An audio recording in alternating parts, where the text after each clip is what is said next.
जी, बिस्मिल्लाहिर्रहमानिर्रहीम। अस्सलाम वालेकुम। सबसे पहले तो मैं आप सब लोगों को वेलकम करूँगा और ख़ास तौर पे ज़हूर साहब बैठे हुए हैं, बाकी मेहमान बैठे हुए हैं। उसके अलावा हमारे सेल्स पार्टनर हैं, फैसल राव साहब हैं, अदील रियाज साहब बैठे हुए हैं, शफीक साहब हैं, सियार साहब हैं, हमारे साथ जो है हारिस और काजिम साहब मौजूद हैं। ओवरऑल सारे आप सब लोगों को आज जो हमने यहाँ पे इकट्ठा किया, और मैं शुक्रिया अदा करता हूँ कि इतनी शॉर्ट नोटिस पे आप लोग जो आए। इंटरचेंज तो उसके अंदर हम उसके ड्यू प्रोसेस में रहे, उसमें गवर्नमेंट के प्रोसेस इन्वॉल्व थे, उसकी डिज़ाइनिंग थी, उसकी स्टडीज़ थी, उसके डिफरेंट डिपार्टमेंट से सब एनओसीज थे, और अल्हम्दुलिल्लाह हमने तमाम फॉर्मेलिटीज़ भी पूरी की। उसमें हमारी ट्रैफिक स्टडीज़, उसके इम्पैक्ट, जो कितना ट्रैफिक आएगा, कितना रेवेन्यू जनरेट होगा, ये सारी स्टडीज़ और ये सारी चीज़ें जो हैं वो it's a slow moving process. उसकी डिज़ाइनिंग से रिलेटेड रोड सेफ्टी स्टडीज़, उन सब चीज़ों के ऊपर जो है वो हमारा प्रोसेस चलता रहा, और वो सारी चीज़ें जो हैं वो हमारी कंप्लीट हो गई। बीच में इसके बाद उन्होंने हमें एनएचए ने कहा कि जी आप कंसल्टेंट जो है अपने प्राइवेट कंसल्टेंट से ये सारी चीज़ें करवाई हैं, ये सारी चीज़ों को आप नेस्पाक से भी करवाएं। हमने नेस्पाक से भी जो है उनके कुछ ऑब्जर्वेशन आए, वो हमने अपडेट किया अपने डिज़ाइन को, और इंटरचेंज की तमाम फॉर्मेलिटीज़ हमारी कंप्लीट हो गई। बाय द टाइम ये फॉर्मेलिटीज़ कंप्लीट हो, तो लास्ट ईयर एनएचए के रूल्स अपडेट हो गए, और एनएचए के रूल्स अपडेट होने की वजह से उन्होंने कहा कि जी हम आपको इंटरचेंज तो आपका प्रोसेस हो जाएगा, लेकिन इसकी प्रोसेसिंग फ़ी जो है वो पहले थी 60,000 रुपये kanal, which comes out to be 24 crore रुपये। नए रूल्स में इसकी फ़ीस जो है वो बढ़ा दी गई 2 अरब रुपया प्रोसेसिंग फ़ी। डेफिनेटली हमने जिस स्टेज के ऊपर ये प्लॉट बेचे थे, उस टाइम की एस्केलेशन, उसके बाद जो इन्फ्लेशन हुई इस मुल्क में, वो आप सब लोगों को मुझे एक्सप्लेन करने की ज़रूरत नहीं है। डेवलपमेंट कॉस्ट कहाँ से कहाँ चली गई, डीजल के रेट्स कहाँ चले गए, which is the main factor जिसके ऊपर सारी के आपकी construction and development cost matter कर रही हैं। तो और ये आप लोगों को स्पेशली पता है कि हमने ये भी अनाउंस किया कि जो लोग हमें रेगुलर इंस्टॉलमेंट्स दे रहे हैं, हम उनको उसी कॉस्ट के अंदर जो है वो प्लॉट देंगे। हम कोई, although this is a normal market practice के एस्केलेशन वो सोसाइटीज़ चार्ज करती हैं, लेकिन हमने ये भी कहा कि जी हम अपने मेंबर्स को उसी प्राइस के अंदर प्लॉट देंगे।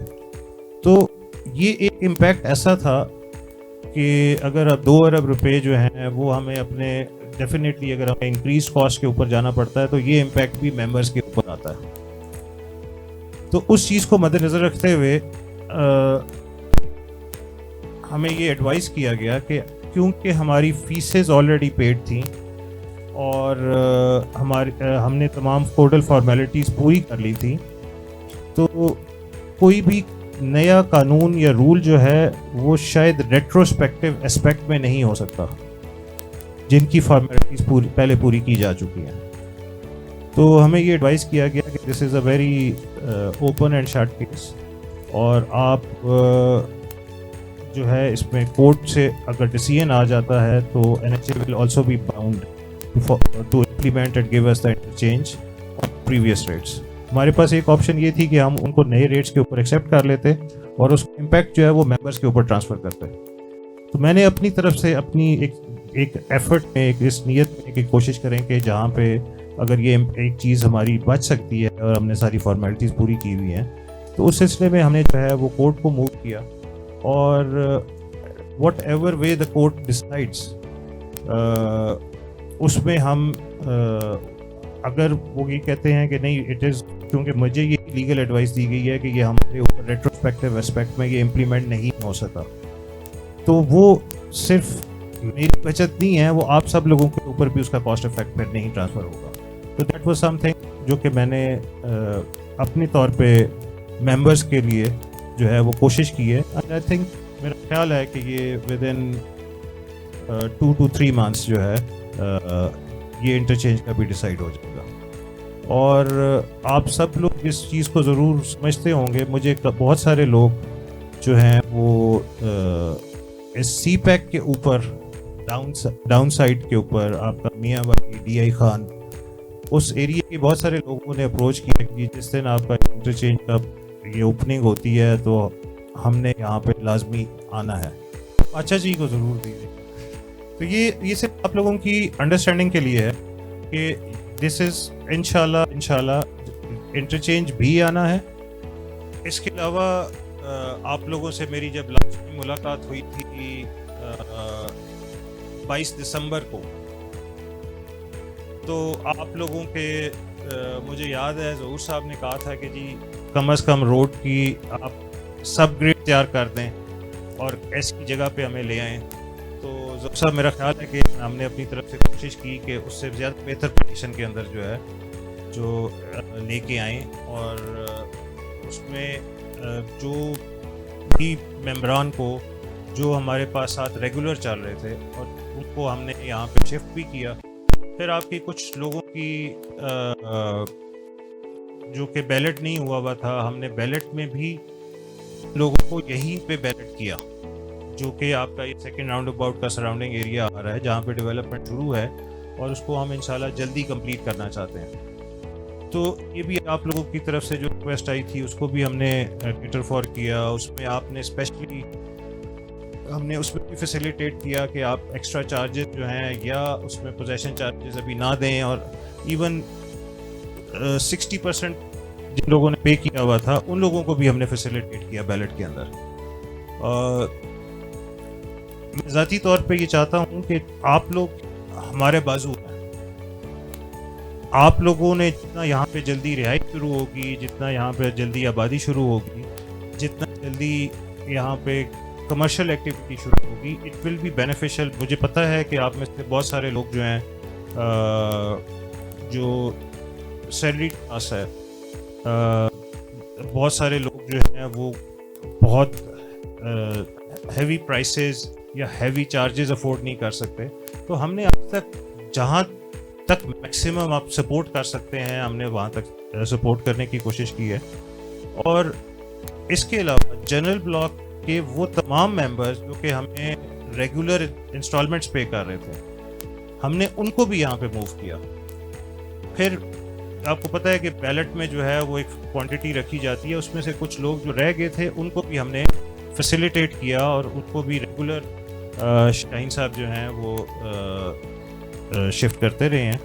और इन प्लॉट की इंशाल्लाह बहुत जल्दी हम इस पोजीशन लेके आएंगे। स्पेशली सेक्टर ABCD कंडीशन बेहतर हो चुकी है। मैं इसमें भी थोड़ा सा ज़हूर साहब आपकी खिदमात इसलिए ले रहा हूँ कि you understand the development works. अभी इस टाइम पे जो सेक्टर A की पोजीशन है, सेक्टर B की पोजीशन है या सेक्टर D की पोजीशन है, जिस दिन हमने इसको रोड्स को कारपेट कर दिया तो ये पोजीशन एकदम से चेंज हो जाएगी।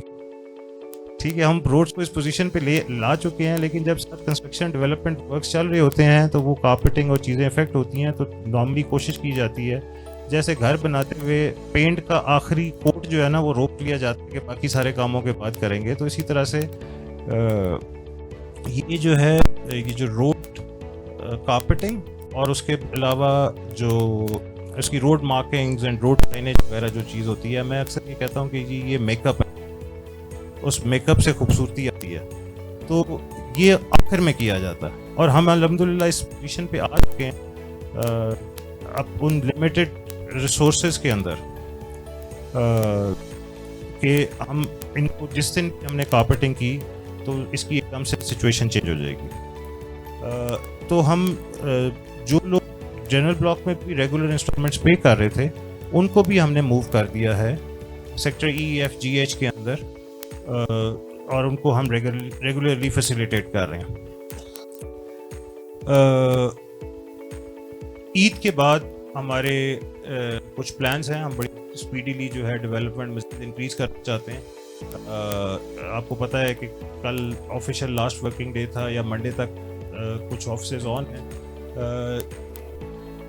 लेकिन हमारा भी जो है आज और कल के बाद ईद की छुट्टियां शुरू हो जाएंगी। ईद के बाद जो है हमने डेवलपमेंट रिलेटेड काफ़ी सारी एक्टिविटीज़ जो हैं वो प्लान की हैं। वो आपको मिड जून एंड तक जो है मज़ीद हम इस पे डेवलपमेंट के ऊपर जो है वो तेज़ी लेके आने लगे हैं। इसके साथ साथ मैं एक चीज़ ज़रूर आपको इधर और एक्सप्लेन करना चाहूँगा इस मौके का फ़ायदा उठाते हुए। हमने रिसेंटली जो है वो डिज़ाइनर विलास लॉन्च किए हैं। डिज़ाइनर विलास के बारे में मैं एक तो ज़रूर आपको बताना चाहूँगा कि मैं दुबई गया था, वहाँ पे एक होटल में एक स्वीट में मैं ठहरा हुआ था, and I was actually surprise to see the design of that layout. उसका लेआउट था, उसमें एक ऑफिस था, लाउंज था, डाइनिंग रूम था, किचन था, पाउडर रूम था और उसके अलावा बेडरूम्स थे। तो मेरे साथ जो स्टाफ था, मैंने उनको कहा कि जी इसकी मेजरमेंट ले लें, क्योंकि मुझे वो डिज़ाइन बड़ा पसंद आया था। और जब पाकिस्तान आके वापस तो मैंने तकरीबन 10 के करीब आर्किटेक्ट्स को जो है मैंने वो लेआउट दिया कि मुझे आप ये इस प्लॉट साइज़ के अंदर ये इस लेआउट को एडजस्ट करके दें। बट वो ट्रिकी चीज़ थी और वो 10 के 10 आर्किटेक्ट्स उसकी वो ट्रू स्पिरिट के साथ उसको इम्प्लीमेंट नहीं कर सके। तो फिर मेरे एक दोस्त हैं, वो इंग्लैंड में ज़्यादा उन्होंने प्रैक्टिस की हुई है, आर्किटेक्ट हैं, उनको मैंने पूरी बात समझाई और उन्होंने बैठ के फिर हम तकरीबन 1 महीना इसके ऊपर एक्सरसाइज करते रहे। तो हमने ये लेआउट फाइनल किया, जो कि शायद इस प्लॉट साइज़ के अंदर अदरवाइज तकरीबन नामुमकिन था। आप में से कुछ हमारे साथी हैं, रोहेल साहब भी जो है मेरा ख्याल है कि इसका नक्शा मांग रहे हैं। वो मैंने ये कहा था कि ये इतना अच्छा डिज़ाइन है कि 1 साल के अंदर अंदर ये तकरीबन हर जगह पे कॉपी होना शुरू हो जाएगा, लेकिन सबसे पहले जो है इंशाल्लाह ये हम ही डिलीवर करेंगे। तो इसके साथ हमने, अब मैं थोड़ा सा मज़ीद आपको एक्सप्लेन कर देता हूँ। हमारी कोशिश है कि हम जितना जल्दी इस प्रोजेक्ट के अंदर रिहाइश लेंगे, और designer Vilas is the first step towards achieving that. तो इसका हमने इतना यूनिक पेमेंट प्लान पहली दफ़ा पाकिस्तान के अंदर इंट्रोड्यूस कराया है, जिसमें कि एक तो प्राइस स्ट्रक्चर जो हम इसकी फिनिशिंग और चीज़ें दे रहे हैं वो इस प्राइस के अंदर शायद पॉसिबल भी नहीं है, लेकिन और दूसरा इसको अपने कंस्ट्रक्शन की स्टेजेस के साथ लिंक कर दिया। तीसरा 60-40 पेमेंट प्लान है। आप 60% पेमेंट पे हम पोजेशन देंगे, 40% post possession hand over payment plan. तो कंस्ट्रक्शन की स्टेजेस के साथ फाउंडेशन पे आपने इतनी पेमेंट देनी है, आपने फर्स्ट फ्लोर की छत पे इतनी पेमेंट देनी है, सेकंड फ्लोर की छत पे इतनी पेमेंट देनी है। तो कंस्ट्रक्शन की स्टेजेस के साथ और 60-40 के साथ तो अल्हम्दुलिल्लाह इसका हमें बहुत अच्छा रिस्पांस आया। हमारे साथी यहाँ पे बैठे हुए हैं, वो मैं ये बताना चाहूँगा कि हमने इंशाल्लाह सेकंड हाफ ऑफ जून के अंदर इसकी कंस्ट्रक्शन और लॉन्च करनी है, और इसके प्री लॉन्च रेट्स जो है ना वो उसके लिमिटेड नंबर ऑफ यूनिट्स हैं वो ख़त्म हो जाएंगे। तो उसके बाद फिर आप लोगों ने मुझे फैसल साहब, तो ये आपकी जो भी उस पर बुकिंग है वो आपने उससे पहले कर लेनी है। और इसमें एक चीज़ जो कि क्योंकि हमारी ख्वाहिश है, वैसे तो हमने इस 2 साल की पेमेंट्स के ऊपर पोजेशन देना है, लेकिन जो फर्स्ट बैच है वो फर्स्ट बैच इंशाल्लाह हम फर्स्ट ईयर के अंदर ही पोजेशन देंगे, ताकि जब रिहाइश शुरू होगी विद इन 1 ईयर। अभी कुछ कंस्ट्रक्शन जो है हमारे पास ये सियार साहब बैठे हुए हैं, इन्होंने भी कंस्ट्रक्शन शुरू की है। कुछ क्लाइंट्स हैं रोहेल साहब के जिन्होंने कंस्ट्रक्शन शुरू की है, और कुछ लोगों का ये भी उनके मैप्स वगैरह की अप्रूवल्स करवा रहे हैं। तो कंस्ट्रक्शन के ऊपर जो है हमारा स्पेशल फोकस है। आप लोगों में से भी जो लोग भी कंस्ट्रक्शन शुरू करना चाहते हैं हम उनको मैक्सिमम फैसिलिटेट करेंगे, जिस हद तक भी हम पॉसिबल हुआ आउट ऑफ द वे जाके भी फैसिलिटेट करेंगे कि आप जो लोग भी मेंबर कंस्ट्रक्शन शुरू करना चाहते हैं हम उनको कंस्ट्रक्शन में सपोर्ट करेंगे। और इसके साथ साथ इंशाल्लाह, क्योंकि कंस्ट्रक्शन में आप बहुत स्पीडी कंस्ट्रक्शन भी करें, छोटे घर के अंदर भी जो है 7-8 महीने तो लग जाते हैं, वरना नॉर्मली 1 साल का टाइम है। उससे पहले पहले इंशाल्लाह ये तमाम फैसिलिटीज़, ये आपकी एक्सेस और ये चीज़ें भी यहाँ मौजूद होंगी। और इसके साथ साथ हमने ये भी अनाउंस किया हुआ है इंटरचेंज के थ्रू, आपके एग्जिस्टिंग एक्सेस के थ्रू हम सब्सिडाइज्ड ट्रांसपोर्ट देंगे to the nearest metro station और पेशावर मोड़, वहाँ तक हम सब्सिडाइज्ड ट्रांसपोर्ट देंगे, जिसका कहने का मकसद ये है कि दिल्ली का यहाँ से लेके पेशावर मोड़ तक 100 रुपीज़ किराया है, तो हम 100 नहीं चार्ज कोशिश करेंगे, हम एटलीस्ट 50% हम उसको सब्सिडाइज करें ताकि कम्यूटिंग आसान हो। उसके अलावा जितना भी आप ट्रेंड देखें इस्लामाबाद की एक्सपेंशन का भी, वो भी इसी तरफ आ रहा है। हम लोग इस्लामाबाद इंटरनेशनल एयरपोर्ट के साथ हमारी बाउंड्री भी जुड़ी हुई है, हमारा मौज़ा भी सेम है। तो आई थिंक कि ये एरिया जो ये अल्लाह की तरफ से सिलेक्ट हुआ, जो 2017 में मैं आया और उस टाइम पे नहीं सिलेक्ट किया और बाद में आया तो मैंने सेलेक्ट किया, तो मुझे यहाँ पे एक लोकल साहब मिले और उन्होंने बताया कि जी एक बुज़ुर्ग हैं, मोमिन शाह साहब, एक बुज़ुर्ग बहुत हो गए। उन्होंने कहा था कि मुझे इस एरिया में जो है बड़ी बिल्डिंग्स और पूरा शहर आबाद होते नजर आ रहा है। तो ये अल्लाह की ब्लेसिंग है, ये अल्लाह की तरफ से मामलात हैं, जिसकी जो हर्डल्स भी थी वो भी अल्लाह की तरफ से थी, और मैं समझता हूँ कि उसमें हमें बेहतरी भी आई और आज अल्हम्दुलिल्लाह हम इस पोजीशन के ऊपर हैं, ये प्रोजेक्ट इस पोजीशन के ऊपर है, हम डिलीवरी के करीब आ गए हैं, जिसकी वजह से बहुत सारी मामलात, बहुत सारी चीज़ें जो हैं, अब ये हर प्रोजेक्ट का एक लाइफ साइकिल होता है। आप पाकिस्तान का कोई बड़े से बड़ा प्रोजेक्ट उठा के देख लें, प्रोजेक्ट बुकिंग्स होती हैं, ओपन होने के बाद डेवलपमेंट शुरू होती है, बीच में हर्डल्स भी आती हैं, it is difficult to get the approvals and other matters, लेकिन उसके बाद जैसे ही डिलीवरी के पास आते हैं, कंस्ट्रक्शन शुरू होती है, लिविंग स्टार्ट होती है, तो दैट इज़ द टाइम जिसमें कि और मैं आपको ये बात भी लिख के देने को तैयार हूँ कि बहुत ही छोटे अरसे के बाद, मतलब हम आप लोगों को प्लॉट्स दे रहे हैं, एक्सप्रेशन चार्जेस नहीं दे रहे, बाकी चीज़ें नहीं कर रहे हैं, बहुत आप लोगों के लिए मैं के एक्स्ट्रा चार्जेस, ये इंटरचेंज के एक्स्ट्रा चार्जेस आप लोगों के ऊपर इफेक्ट ना आए, ये CBD के मैटर में जो हैवी फीसेस हैं वो आप लोगों के ऊपर ट्रांसफ़र ना हो, लेकिन ये मैं आप लोगों को लिख के गारंटी देने के लिए तैयार हूँ कि 6 महीने, 8 महीने, साल बाद आपको इन रेटों पे यहाँ प्लॉट नहीं मिलेगा। जो इस बात के ऊपर तो आप मुझसे गारंटी ले लें, तो ये बहुत अच्छा मौके के ऊपर था, और स्पेशली मेरे लिए बहुत, तमाम मेंबर्स जो हैं बहुत मोहतरम है, लेकिन ख़ास तौर पे वो मेरे ज़्यादा दिल के करीब वो लोग होंगे जो कि यहाँ पे रिहाइश शुरू करेंगे और जल्दी कंस्ट्रक्शन शुरू करेंगे। और मैं इस बात की आपको श्योरिटी देता हूँ, गारंटी देता हूँ कि उसके लिए हमें जो हमारी तरफ से, सोसाइटी की तरफ से, मैनेजमेंट की तरफ से, मेरी तरफ से, आप लोगों को जो भी सपोर्ट चाहिए होगी वो हमारी तरफ से हाजिर होगी।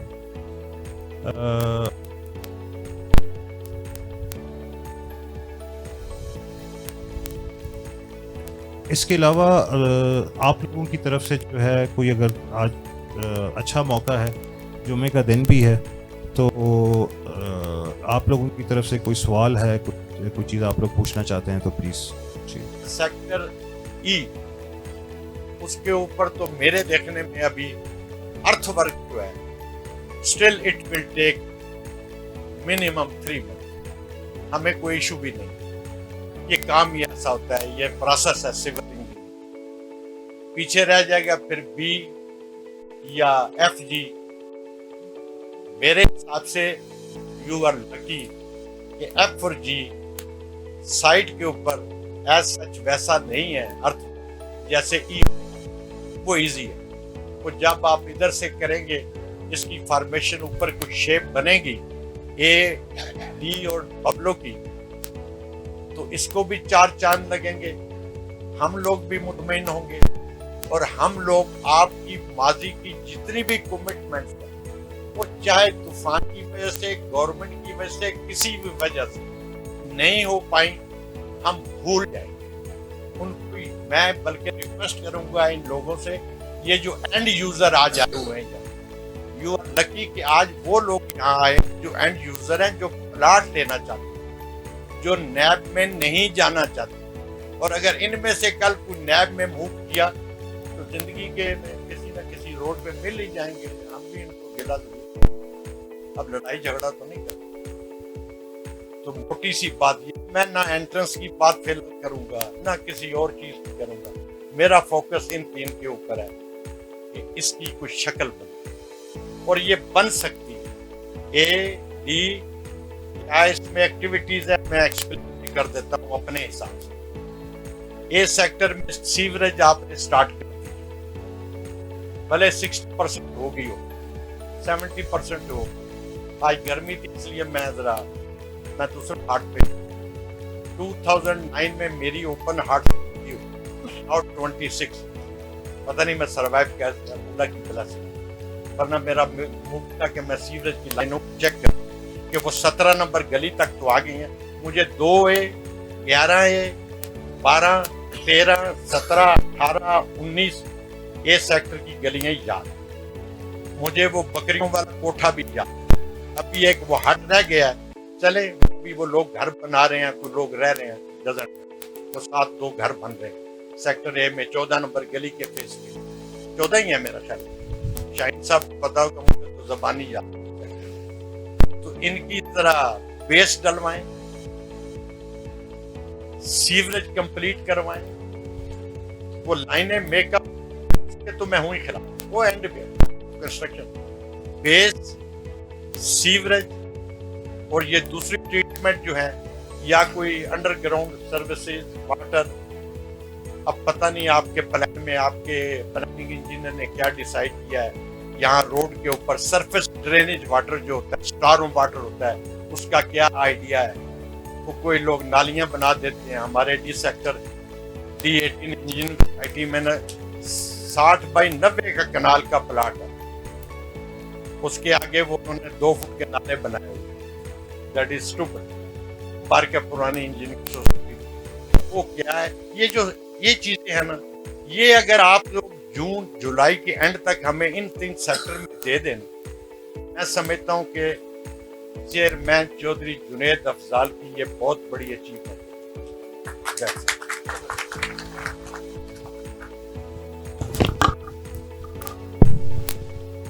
बहुत शुक्रिया ज़रूर साहब। आप हमारे बुज़ुर्ग भी हैं और आपके एक्सपीरियंस से, चीज़ों से जो है, आपकी एडवाइस को हमेशा मेरे लिए बहुत इम्पोर्टेंट है। आपने बड़ी अच्छी बात की। एक फैक्टर जो बीच में चल रहा है अभी, हमारे जो डेवलपर्स हैं उनके साथ हमारे हर चीज़ के रेट्स हुए डेवलपमेंट के रिलेटेड, क्योंकि हमने उन चीज़ों को भी मद्देनजर रखना है। डेवलपमेंट कॉस्ट कई गुना ऊपर जा चुकी है, मेरा ख्याल है कि आप इस बात से एग्री करेंगे। और हमने उस चीज़ के को भी कंसर्न है कि वो ट्रांसफ़र आप लोगों के ऊपर उसका इम्पैक्ट नहीं आना, हमने उसको अब्जॉर्ब करना है, तो उसको हमने कैसे कम से कम करना है। आपका पिछले रोज़ों से 2-2.5 महीने से जो है डीज़ल की प्राइसेस स्टेबल नहीं हो रही। हम हर 10 दिन के बाद, 15 दिन के बाद हमारी इंजीनियरिंग टीम उनके साथ बैठती है और हम वो किसी जगह पे स्टेबल हो जाए, ±5% एक्सेप्टेबल हो जाता है। लेकिन उसकी जो वेरिएशन जितनी ज़्यादा चल रही है, उसकी वजह से थोड़ा सा एक इशू हमारा अपना इंटरनल है, मैं आप लोगों को उसके ऊपर नहीं कहता। लेकिन मैं इंजीनियरिंग टीम में हमारी साइट पे इधर आतिफ साहब और अख्तर साहब वगैरह हैं, रिजवान साहब को मैं रिक्वेस्ट करता हूँ, हम इंशाल्लाह अगर जुलाई तक नहीं, क्योंकि ईद के बाद आपको पता है कि ये लोग सिर्फ साल में 2 दफ़ा छुट्टी करते हैं, लेबर एंड मशीनरी वाले जो हैं, सिर्फ ईदों के ऊपर। तो वो ईद पे जाते हैं तो उसके बाद 2 हफ्ते लग जाते हैं उनको वापस आने में। तो अगर जुलाई के एंड तक नहीं तो अगस्त के एंड तक जो है आपको ये चीज़ें जो हैं, आपने जो मुझे बताया कि सीवरेज बेस, ये मिल जाएगी। और इसके अलावा जो आपने बात की वाटर सप्लाई की स्कीम की, उसमें सबसे ज़्यादा टाइम कंज्यूमिंग है वो ओवर वाटर टैंक होता है। और इसके अलावा हमने वाटर रिजर्वायर जो अपने रेजिडेंट्स के लिए तैयार करना है, इन दोनों की डिज़ाइनिंग हो रही है। आप क्योंकि टेक्निकल, मैं आपको उस पर थोड़ा सा एक्सप्लेन कर देता हूँ। वाटर टैंक का वो अम्ब्रेला डिज़ाइन आपने हर जगह पे देखा होगा, लेकिन अब जो स्क्वायर डिज़ाइन है उसमें आपकी, क्योंकि वाटर टैंक तो ऊपर हाइट पे बन रहा है, नीचे वाली स्पेस में आप उसमें जो है स्लैब डाल के उसको आप जो उस सेक्टर की स्टोरेज है हॉर्टिकल्चर का, ये टेक्निकल चीज़ें हैं, लेकिन वो हम उसको तो मैंने ये उनको कहा है कि पहले हमारा वो अम्ब्रेला डिज़ाइन फाइनल हुआ था, तो हम उसको दूसरे डिज़ाइन को, तो वो भी आपको जो है हम उनको उसकी कंस्ट्रक्शन भी जो है वो स्टार्ट करवा देंगे।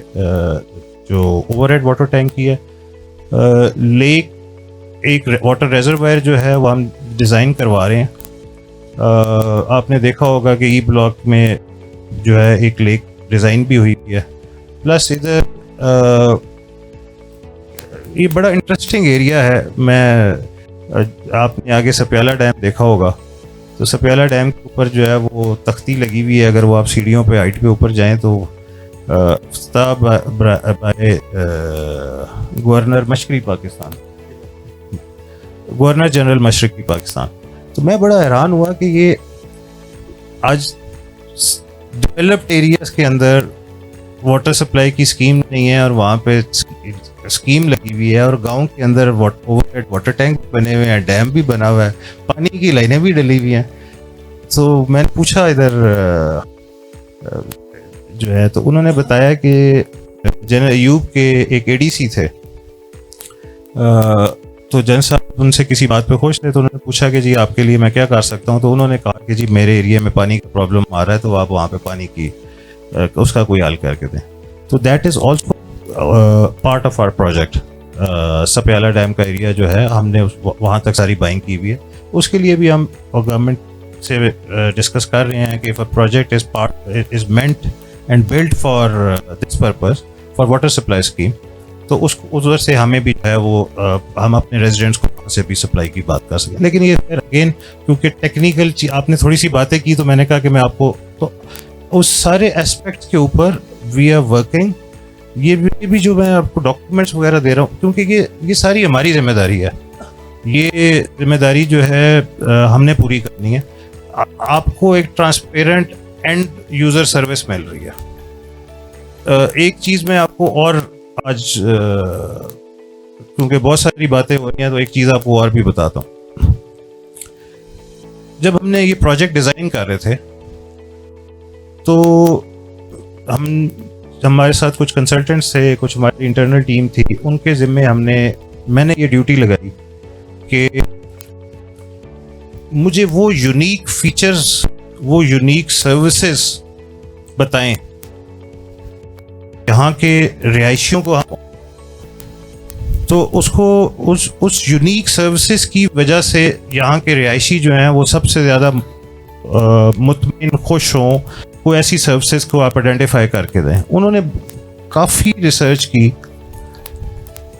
लेकिन मुझे कोई ऐसी यूनिक सर्विस नहीं वो बता सके कि जो कोई ऐसा यूनिक फीचर हो। तो उसके बाद कुछ टाइम फिर मैंने खुद रिसर्च करना शुरू की, और इंशाल्लाह आप लोगों की दुआओं से हमने यहाँ पे एक चीज़ डिज़ाइन की हुई है। उसको हम अभी मार्केट इसलिए नहीं करते कि वो जब तक उस ट्रू स्पिरिट के साथ इम्प्लीमेंट नहीं होगी, यहाँ पे रिहाइश शुरू होगी और उस ट्रू स्पिरिट के साथ इम्प्लीमेंट होगी, तो लोग देख सकेंगे, उसके बाद जो मर्जी उसको कॉपी कर ले। लेकिन आज अगर हम उसकी डिटेल बता दें तो बहुत सारे लोग उसके टीमू कॉपी वर्जन निकाल लेंगे और वो एक्चुअली उसका वो स्पिरिट ख़त्म हो जाएगी। तो मैं सिर्फ आपको उसका नाम बता देता हूँ। उसका नाम हम जो है मैंने जो रखा वो है फ्लैटरिंग सर्विसेज। अब इसका भी बैकग्राउंड मैं आपको थोड़ा सा बता देता हूँ। फ्लैटरिंग वैसे खुशामद को कहते हैं जो कि एक नेगेटिव चीज़ समझी जाती है, लेकिन मैंने एक जगह पे पढ़ा कि फ्लैटर योर पेरेंट्स, तो मुझे बड़ी हैरानी हुई कि खुशामद तो नेगेटिव चीज़ है। तो मैंने 2-3 दफ़ा दोबारा पढ़ा कि वालिदैन की खुशामद भी करो। तो उस चीज़ को मैंने जब समझा, मुझे कुछ अरसे में समझ आई कि उसका मतलब ये था कि आपको वालिदैन की खुशी के लिए, आपको कोई भी शख्स अगर कह देता है आज आपने बड़े अच्छे कपड़े पहने हुए हैं जी, बड़े अच्छे लग रहे हैं, तो आप खुद ब खुद अंदर से अच्छे हो जाते हैं, एक मूड एक खुशगवार हो जाता है। तो वो जो फ्लैटर योर पेरेंट्स से की वजह से हमने सर्विसेज का नाम फ्लैटरिंग सर्विसेज रखा है। और इंशाल्लाह जब हम ये बहुत जल्द, हमारे जो मेरा फोकस है कि हम रिहाइश को जल्दी शुरू करा सकें, तो उसके लिए जो है वो रिहाइश के बाद हमने वो फ्लैटरिंग सर्विसेज भी लेनी है। और उस फ्लैटरिंग सर्विसेज के पीछे 2 कॉन्सेप्ट हैं। आप पाकिस्तान से बाहर कहीं भी ट्रैवल करें तो ज़हनी सुकून, आप हमारी सोसाइटी में, माशरे में अनफॉर्चुनेटली एक टेंशन है, सेंस ऑफ सेफ्टी और सिक्योरिटी नहीं। तो हमने इन सर्विसेज के अंदर कोशिश की है कि जो डिज़ाइन करने में हम एक तो वो बैक ऑफ द माइंड जो टेंशन है, वो जो हमारे रिहायशी हों वो उनकी वो टेंशन मिनिमाइज कर सकें। तो एक तो हमने ये कोशिश की है। दूसरा, इंटरनेशनल ट्रैवल करते हुए मैंने कई जगह पे देखा कि फैमिली ओरिएंटेड माहौल जो है वो गवर्नमेंट की तरफ से, इंतज़ामिया की तरफ से जो है वो सपोर्ट किया जाता है उसकी। जस्ट फॉर एग्जांपल, ऑस्ट्रेलिया में मैंने 5 बजे जो है वो पुलिस स्टेशन को ताला लगा देखा। तो मैंने पूछा कि भाई ये क्या मसला है कि पुलिस स्टेशन को क्यों ताला लगा हुआ? तो उन्होंने कहा जी पुलिस ऑफिसर्स की भी फैमिलीज हैं, तो ड्यूटी वाले 2 लोग अंदर बैठे हुए हैं, बाकी जो पेट्रोलिंग हो रही है, जो इमरजेंसी सर्विस है वो चल रही है, बाकी लोग जो हैं वो 5 बजे छुट्टी करके जो है वो अपनी फैमिली को टाइम दें।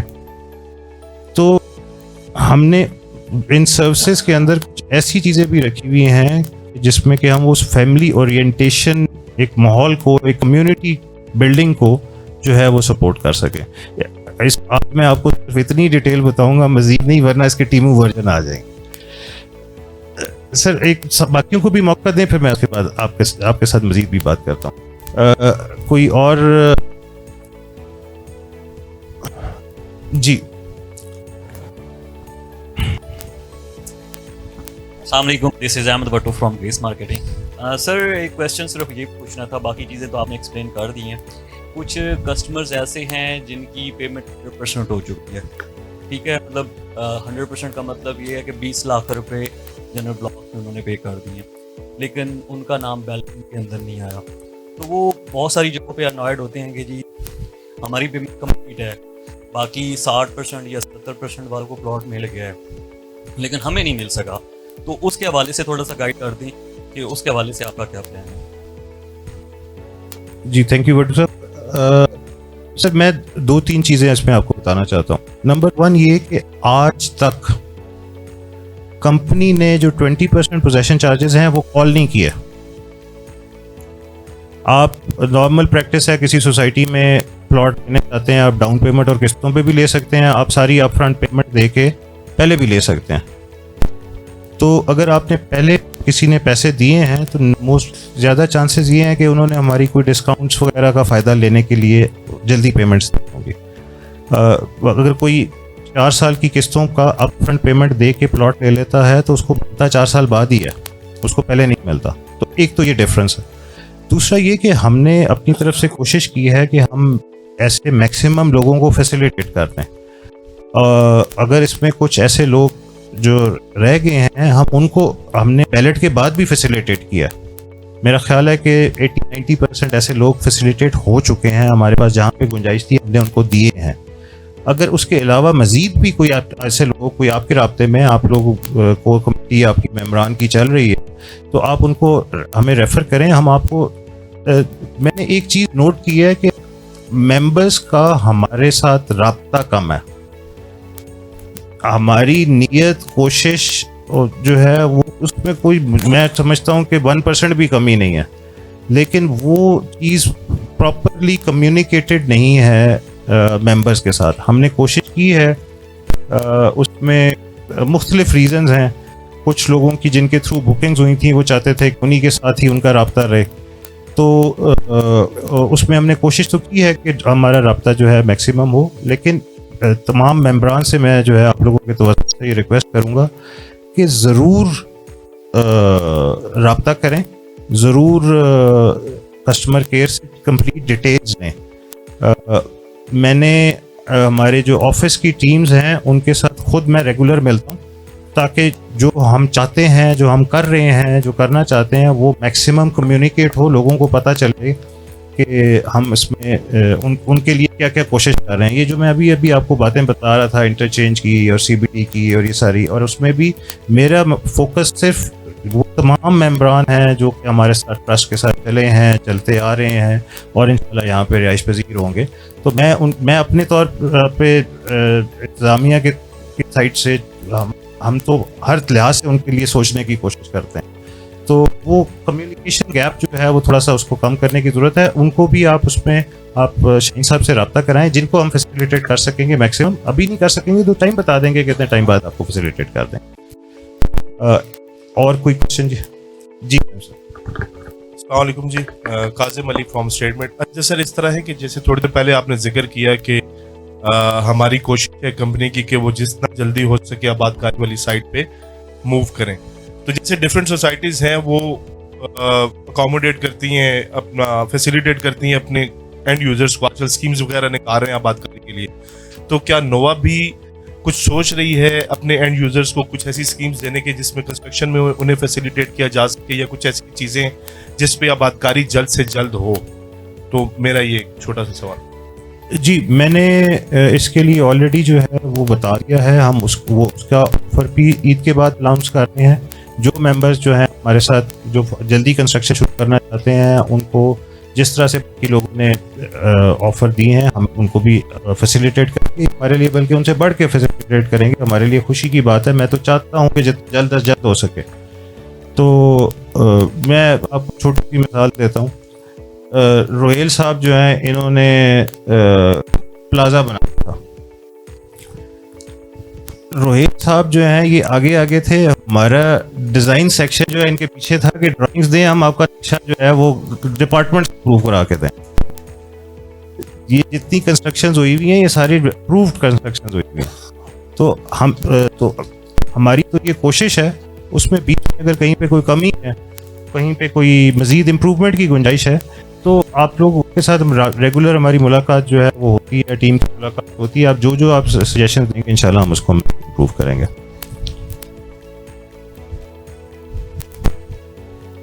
जी सर, एक चीज़ का आपने खुद ही एतराफ़ किया है कि सोसाइटी का मेंबर्स का जो आप राब्ते का नुकसान है, क्या आप ये समझते हैं कि जो इसको एग्जिस्टिंग स्ट्रेटेजी आपकी है उसमें कोई ऐसा लगता है कि मेंबर्स जो है करीब नहीं आ रहे, जबकि मेंबर्स को आपके करीब आना चाहिए, या कोई आप ऐसी स्ट्रेटेजी मतलब डिवॉल्व करें कि मेंबर्स जो है वो अट्रैक्ट हो, चीज़ों को जो है वो पॉजिटिव सेंस में आगे चला जा सके?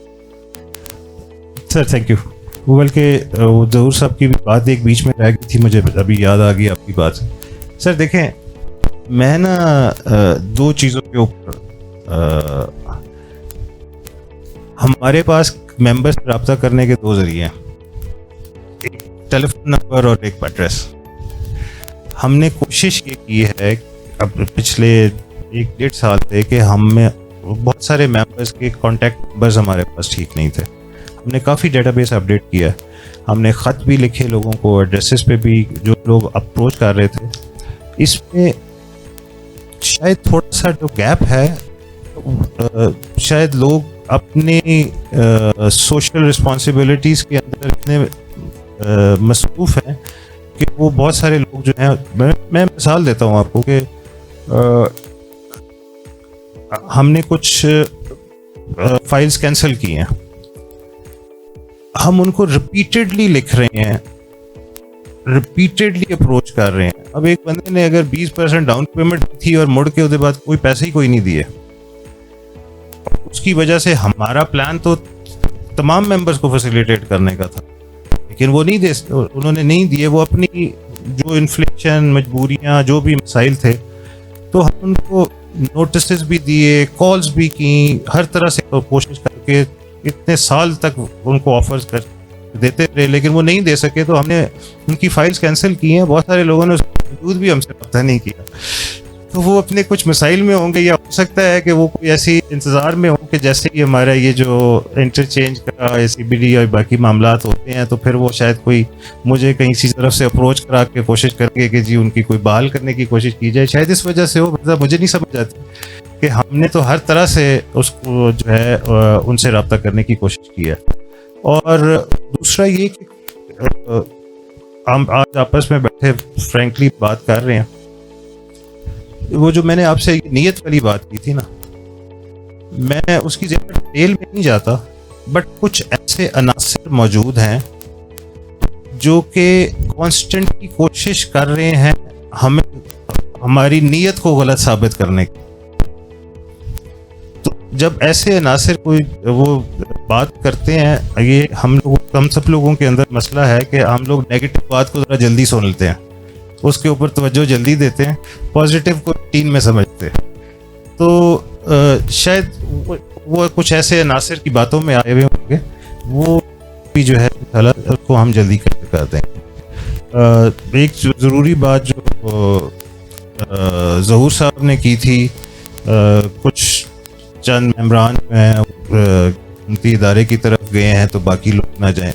मैं ज़हूर साहब आपको इसमें ना, मैं बहुत मुतमईन इंसान हूँ, और अल्हम्दुलिल्लाह मेरी कोशिश, जैसे मैंने जितनी भी बातें आपको एक्सप्लेन की, कि मैंने मेरी लाइबिलिटी है वो मैंने पूरी करनी है, जल्द से जल्द पूरी करनी है। और अल्लाह से दुआ करता हूँ कि मुझसे मेरी ज़िंदगी में, क्योंकि आपको शायद पता है या नहीं, मेरी 2015 में डेथ हो गई थी,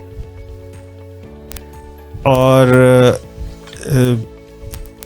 मतलब मेरे वाले साहब मलेशिया में थे, उस टाइम याद थे, तो उनको मलेशिया में कॉल गई थी कि जी डेथ हो चुकी है, आप आएँ और जनाजे का टाइम रखें। और तमाम डॉक्टर्स ने जवाब दे दिया था, पाकिस्तान के सबसे टॉप डॉक्टर्स को जो है वो बुला के वो भी जवाब दे के चले गए। तो इसलिए उस दिन मुझे ये बात पता चली, वो मुझे वेंटिलेटर शिफ्ट करने आया, तो मेरे तो मुझे अंदाज़ा हुआ कि भाई it's time to die, it's time to go, it's time to face Allah. अब अल्लाह के सामने पेश होने का टाइम आ गया। तो मैंने उसको कहा कि रुको रुको, मेरी कुछ बातें, मैं कोई नसीहत, कोई बातें करते हैं। तो पाया कोई नहीं था, मेरे साथ कुछ स्टाफ के लोग थे, उनको मैंने बुलाया, तो उसको मैंने बताना शुरू किया, तो वो उसकी आंखों में भी आंसू आ गए कि भाई ये क्या है। और तो जब मैं अल्लाह ने ज़िंदगी लिखी की थी, मैं ठीक हुआ, 4-5 महीने लग गए हॉस्पिटल में गिरा। तो उसके बाद मुझे ये पता चला कि हर मुसलमान पे नसीहत के रखना फ़र्ज है, क्योंकि ज़िंदगी मौत का किसी को भी नहीं पता।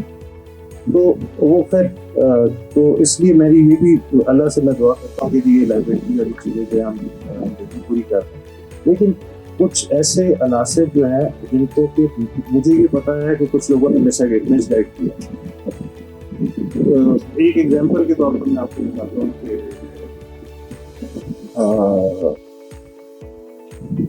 उनको पता कि हमारी कितनी ग्रोवर्स हुई है। वो अगर वो ये कहते हैं कि जी हमारे पास 700 प्लॉट है, ठीक है, तो मेरी वो लोग भी आपके साथी हैं, हमारे लिए मोहतरम है, हमारे मेंबर हैं। मुझे कोई टेंशन नहीं है, कोई फिक्र नहीं है, मैं सुकून में सोता हूँ। मेरी तमाम लीगल टूल्स मौजूद हैं, ज़मीन मेरे पास मौजूद है, डेवलपमेंट का काम लगा हुआ है। हालात व वाक़यात की वजह से कोई बहुत ज़्यादा स्पीड में नहीं लगा होगा, तो अगर एक काम 6 महीने में नहीं होना तो 9 में हो जाएगा, साल में हो जाएगा, लेकिन हम अपनी तरफ से 100% काम कर रहे हैं। अनफॉर्चुनेटली उनको जो मिस इंफॉर्मेशन है, उस मिस इंफॉर्मेशन की वजह से जो है वो खुद प्रॉब्लम में आ गए। हम लोग कानून के अंडर काम कर रहे हैं, तमाम इदारे भी कानून के अंडर काम कर रहे हैं। हमारा एक एग्रीमेंट हुआ है आप सब लोगों के साथ। आप लोगों ने जब प्लॉट लिया है और उसके जो टर्म्स एंड कंडीशंस जिसके तहत प्लॉट लिया है, कोई भी किसी को भी कानून के बाहर तो नहीं पकड़ सकता। हम भी उसके ऑब्लिगेटेड हैं, आप लोग भी उसके ऑब्लिगेटेड हैं। कोई उससे बाहर काम नहीं कर सकता, कोई इदारा हमसे कानून से बाहर चीज नहीं पूछ सकता। तो आप लोगों ने हमें पैसे देने हैं, हमने तो भी आपसे पूरे पैसे मांगे ही नहीं है। जो जैसे अभी ये भट्टू साहब ने बात की, ठीक, प्लॉट हम देने को तैयार हैं, मौके के प्लॉट दे रहे हैं, जगह मौके पे मौजूद है, कोई हवा में प्लॉट भी नहीं दे रहे। तो जिसने प्लॉट लेना है प्लॉट ले लो। अगर किसी ने रिफंड लेना है तो वो हमारे साथ उसका एग्रीमेंट हुआ है, उसके तहत लेगा। मैं यहाँ ना कोई बैंक चला रहा हूँ, ना मैं कोई अल्लाह माफ करे कोई सूद का काम मैंने ना कभी जिंदगी में किया। हमारे तमाम बैंक अकाउंट्स भी करंट अकाउंट है, तो वो 4 दफा जम के दोबारा भी पैदा हो जाए, मुझसे तो एक पाई फालतू नहीं ले सकते। तो एक पाई कम मैं दूंगा भी नहीं, वो मेरी ऑब्लिगेटेड है। लेकिन वो किसी को ये लगे कि जी हमें इजाफी पैसे दिए जाएं, कटौती कम की जाए, देखिए ये सुन्नत है। जब भी कोई आप किसी से भी कोई चीज खरीदते हैं, कोई आप किसी जगह पे भी कोई चीज कोई सौदा करते हैं, आपने D18 की बात की, आप F6 की बात करें, आप 7 की बात करें, एक एग्रीमेंट लिखा जाता है। अब कोई कहे कि जी मैंने एग्रीमेंट पढ़ा नहीं था, मैंने साइन कर दिए, ठीक है, तो ये तो कानूनी मैटर है, और कानूनी मैटर का जो है वो डिसीजन जो है वो कानूनी तौर पे होगा। तो इसलिए वो मैं फिर भी ये कहूँगा कि वो थोड़ा सा भटके हुए लोग हैं, और वो भटके हुए लोग जो हैं उनको वो अपना शौक जरूर पूरा करें। मैंने जैसे पहले अर्ज किया कि अल्लाह को जान देनी है, मैं अपनी सारी ऑब्लिगेशन चीज़ों के लिए, हम वाइड सोसाइटी हैं जो कि टफ हालात के दौरान भी हमने जो है वो रिफंड प्रोसेस किया। बल्कि कई सब यहाँ पे बैठे हुए हैं, इनको जो है इनको ये इंस्ट्रक्शन है, अगर किसी का कोई कंपैशनेट ग्राउंड के ऊपर कोई फौरी मसला है तो उसको आपने मुझे सबसे पहले बताना है, उसको हम जल्दी हल करें। लेकिन वो हमारा अपना अंदर है, अब मैं उसकी क्या सफाइयाँ दूँ? हमारी नीयत ठीक है, हम कोशिश कर रहे हैं, तमाम हालात के अंदर है। तो मैं ये समझता हूँ कि वो उन लोगों को अभी कोई बाहर खड़ा होकर आवाज़ देना शुरू कर दे जी कि मैं आपको ज़्यादा पैसे दिलाऊंगा, तो हमारी आवाम तो उसके पीछे चलेगी। लेकिन जो मेरी ऑब्लिगेशन है, जो चीज़ें हैं, जो हमने कहीं पे कोई डिफॉल्ट नहीं किया, ठीक है, मैं किसी जगह के ऊपर हमने डिफॉल्ट नहीं किया, किसी जगह के ऊपर हमने कोई किसी के साथ कोई चीटिंग नहीं की। तो जब हमने ऐसा कुछ नहीं किया तो इसलिए मुझे अदालतें भी मौजूद हैं, बाकी चीज़ें भी मौजूद हैं, और ये अगर कोई हमें गलत डिफेम करेगा तो उसके ऊपर जो है उनके खिलाफ कानूनी कार्रवाई करना भी हमारा कानूनी आता है, उसको हम इस्तेमाल भी कर भी रहे हैं। तो लेकिन मैं फिर ये कहूँगा कि जो वो चंद लोग हैं, 4-5 लोग हैं जो कि इस चीज़ के ऊपर लोगों को गुमराह कर रहे हैं, और हमारी तरफ से किसी किस्म की कोई कमी नहीं है। डिले या कोई ऐसी चीज़ जो कि अनअवॉइडेबल हो तो उसको आप लोग भी मानेंगे, हम भी मानेंगे, सब चीज़ों को जो है वो करेंगे। तो इसलिए इंशाल्लाह ऐसी कोई ऐसी परेशानी मसले की बात नहीं। अस्सलाम वालेकुम। मेरा सवाल रोहित साहब तो आपसे है कि मुझे ऑलमोस्ट 5 मंथ्स हो गए हैं अलॉटमेंट लेटर लिए हुए, ठीक है, तो उस पर जो आपका QR कोड स्कैनर सिस्टम है, उसमें जब उसे स्कैन किया जाता है तो उसमें जस्ट स्ट्रीट नंबर और उसमें जस्ट प्लॉट नंबर शो करता है, जबकि उसमें ओनर का नाम शो नहीं होता। तो इसकी क्या वजूहत है? क्या आप लोगों ने एक मेंबर से ज़्यादा लोगों को वो प्लॉट नंबर दिया गया या क्या वजूहत है? अगर ऐसा नहीं है तो आप अपडेट क्यों नहीं कर पाए? 5 माह हो गए इस चीज़ को कि ओनर के नाम भी उस पर शो किया जाए ये प्लॉट नंबर आप है। तो दूसरा सवाल मेरा ये आपसे कि करें भी CPAC जो इंटरचेंज का जो आपका जो सिलसिला है वो तो गवर्नमेंट लेवल पे है, लेकिन जो सोसाइटी के हवाले से डेवलपमेंट की चीज़ है वो तो आपके हाथ में है। तो वो आप लोग इतना डिले क्यों कर रहे हैं डेवलपमेंट के हवाले से? क्या फंड इशू है या लैंड का इशू है, क्या वजूहत है? देखें, हम तो ऑलमोस्ट 2021 से आप लोगों के साथ कह रहे हैं, और मेरी प्लाट के जो आपके RDs क्लियर है 2024 से RDs क्लियर हैं, ठीक है। हम तो आप लोगों की तरफ से खुशखबरी का इंतजार ही कर रहे हैं, जिसमें 2 साल है। और तीसरा सवाल मेरा आपसे ये है कि आप लोग जो है अलॉटमेंट लेटर नहीं दे रहे। बहुत से लोगों ने पोजीशन चार्जेस आप लोगों को दिए हैं 50%, और आपकी तरफ से ये उनसे दावा किया जा रहा है कि अगर आप पोजीशन चार्जेस को देंगे तो आपको अलॉटमेंट लेटर मिलेगा, किया जाएगा। यानी तो बात ये कि आपसे पोजीशन तो लोग नहीं दे रहे और आप ना भी दे रहे हैं, तो अगर वो आप नहीं दे रहे तो अलॉटमेंट लेटर के ऊपर भी आप पोजीशन चार्जेस लोगों से क्यों रिसीव कर रहे हैं? तो इस सवाल से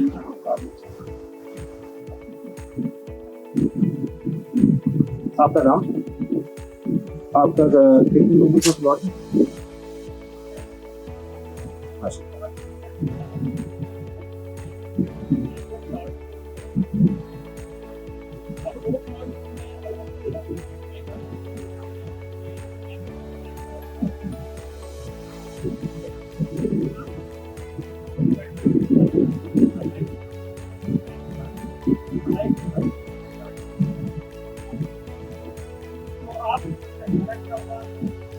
वैसे मैं आपको बताती हूँ, पहली बात आपने की कि अलॉटमेंट के ऊपर जो है वो कस्टमर का नाम नहीं आ रहा, तो शाहीन सर इसकी क्या वजह हो चुकी है? अभी खोलें फ़ोन पे दिखाएं अगर अपडेट हो चुका है। नहीं आपको तसल्ली अगर नहीं हुआ मैं भी देख लो ना, अगर हो गया तो बहुत अच्छी बात है, नहीं हुआ तो भी दिखाएं, ठीक है। पहली बात। दूसरी बात, आप वैसे वेबसाइट पे तो खोल के कोई और दिखा दें, नाम आ रहा है कि अच्छा। मैं वाइड डेवलपर हूँगा, अल्लाह करे और भी हों, शायद मेरे इल्म में ना हो। हमने कभी जिंदगी में ये काम नहीं किया। मुझे अल्लाह से डर लगता है आपसे किसी के साथ इस तरह के कोई काम करने से भी पहले, ठीक है। अब ये एक तो अपडेट हो चुका होगा, नहीं हुआ तो कल शाम तक आप अपना नंबर नोट कराएं। हमें कहीं पे कभी जिंदगी में ऐसा काम नहीं किया। हाँ, जो है वो पेमेंट्स नहीं दे रहे। हमारे प्रोजेक्ट का स्केल जो है वो 100% मेंबर्स के ऊपर डिपेंड करता है। मैंने आपसे अर्ज किया कि हमने कैंसिल किए, हमने हमारा एक स्ट्रेटजी डिज़ाइन थी कि ये हमारे कैश फ्लोज होंगे। आप सोचो तो हमारे 70% मेंबर्स जो हमने अपने आप को रीएडजस्ट किया। हमने मिनिमम कैश फ्लोज के अंदर हमने अपनी चीज़ों को मैनेज करना शुरू किया। हम ज़्यादा बड़े स्केल पे काम करना चाहते थे, हम ज़्यादा जल्दी डेवलपमेंट करना चाहते थे, हम कोई बहुत बड़ी चीज़ें यहाँ पे जल्दी लाना चाहते थे। लेकिन जो भी इकोनॉमिक क्राइसिस आया, इन्फ्लेशन हुई, लोगों को ओवरऑल उसमें प्रॉब्लम आई। हमने पिछले दिनों पढ़ा कि जी फाइल्स का सिस्टम जो है वो शायद गवर्नमेंट चाह रही है कि उसको डिस्करेज किया जाए। मैं सबसे पहला खुश इंसान हूँ कि बिल्कुल होना चाहिए, लेकिन जो रूल्स हैं, जो लॉ है, वो सिर्फ वन साइडेड नहीं है। उसमें जो जेन्युइन काम करने वाले लोग हैं उनके लिए भी चीज़ें मौजूद हैं। तो आई एक्सेप्ट कोई भी चीज़ को अब गलती को ठीक करने के लिए सबसे पहले गलती को एक्सेप्ट करना होता है। तो हमने उसी चीज़ को मद्देनजर रखते हुए हमने किया। तीसरा क्वेश्चन आपका क्या था? हाँ, बिल्कुल। जो हमने पहले तो मैंने आपको अर्ज किया कि हमने किसी से पोजेशन चार्जेस नहीं मांगे। अगर किसी को ऑफिस की साइड से ऐसा कहा गया, मेरा नहीं ख्याल, अगर किसी हमारे सेल्स पार्टनर की तरफ से कहा गया तो वो भी आप हमें नोट कराएं, हम उनसे भी बात करते हैं। हमने पोजेशन चार्जेस कॉल नहीं किए। हाँ, अगर कोई एक्स्ट्रा बेनिफिट लेने के लिए किसी ने रिक्वेस्ट की हो कि जी हमें हमारा प्लॉट जो है ना वो आप जनरल से प्राइम में मूव कर दें, आपको पता है कि इसका डिफरेंस कितना है? हमने किस रेट पे प्राइम में प्लॉट बेचे थे और किस रेट पे जनरल के प्लॉट हैं, उसके बावजूद हमने कहा कि जी बिल्कुल ठीक है, आपकी जो ड्यू पेमेंट बनती है उसमें से अगर आप उसमें से कुछ एक्स्ट्रा चार्जेस दे दें तो वो है। लेकिन हमने अलॉटमेंट लेटर किसी का भी नहीं रोका। शाहीन साहब ऐसा ही है, किसी को हमने कोई ऐसी शर्त रखी है कि जी पहले पोजेशन चार्जेस दें फिर लेके आए?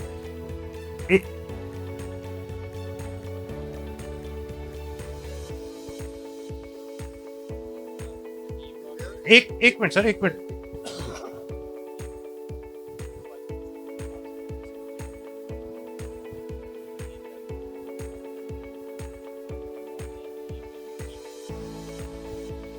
और इन्होंने पेमेंट नहीं दी, ये वो 80% से पोजेस उसमें थी। ये कितने केसेस हैं, कितने हैं रफली?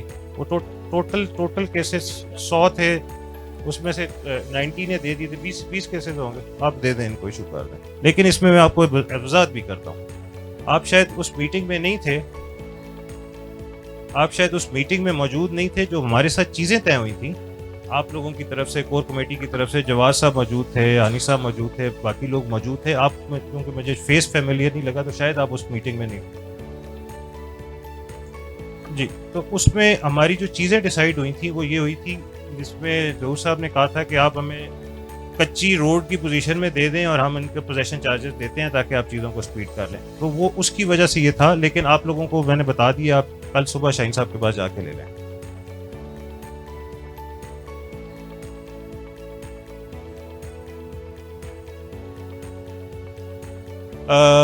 10 मिनट रह गए हैं जुमे के अंदर भी, खाने का भी अरेंजमेंट हुआ हुआ है।